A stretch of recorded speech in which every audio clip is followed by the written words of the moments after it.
Now that Britney Spears is in rehab, are you going to release that remix you did for her as a way to raise money for her children? We can't.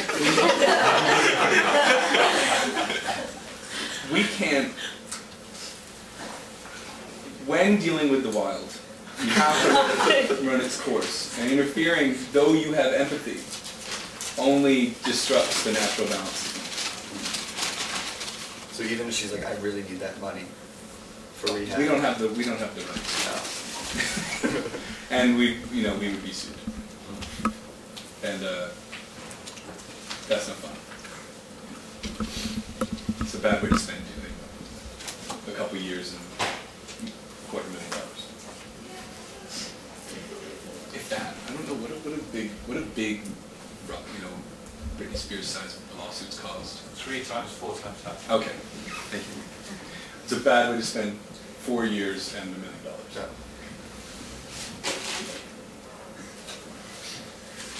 Could get you some good press. Good press we've got. Okay, I'm okay. We do okay with press.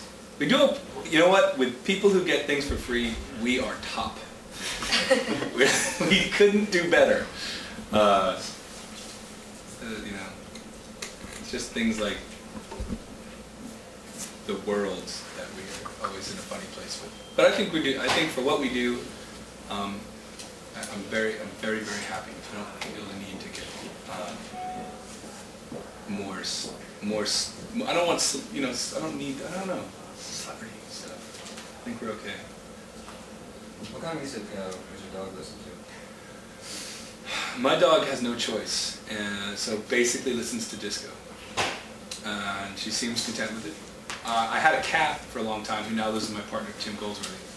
And the cat, much to my chagrin, really liked Jane's Addiction. I wish I was kidding. And My Bloody Valentine. The cat loved My Bloody Valentine, but My Bloody Valentine, the cat was happy. But the dog seems to be kind of a blockhead about music. It's like one of those things that's like, I don't know, I just listen to whatever's on. So it's hard to talk to about music. More a fashion dog. Likes to cook and British stuff. Are you done? Yeah, I'm done. The North American Scum, is that, first of all, do you like living in this country, and is that a play to gain popularity in other countries, other foreign markets? Yes and yes. No, yes, I love living here. And I think this has actually been a really rewarding song. Because I was dreading it, because I thought I'd take a lot of heat in the States. After someone pointed out that, I didn't think of anything at all when I made the song. And I thought people would... You didn't think anything at all when you made the song? Well, I didn't think anybody would think much about it. I knew it was a joke. I thought it was pretty clear. And then people started being like, people might get really bummed out about this. And then I was like, But what it's turned out to be is Americans and Canadians totally get it. Like almost to a person. I've had Americans be afraid that other people won't get it. I've had that discussion, but I've had no kind of weird stuff with Americans at all. They seem to totally get it, because I think we, as people who live here,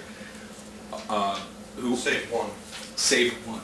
As people who live here, usually have a sense of how complicated American psyche is. That like TV and stuff, that everyone watches American TV and movies and thinks that we're all really, really super confident, and then you go, but most Americans know what it's like to be like grow up in a small town and kind of wish you were from someplace else.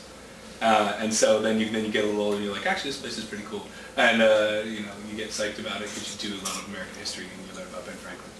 But I think Europeans don't know this about Americans, that they have like any self-doubt periods in their lives, and so they just assume. So first of all, I get told a lot of them I'm not American, and that they think that's a compliment. Who doesn't think you're American? Sometimes Europeans, they'll say that you're not really American because you're from New York, which is like a European city.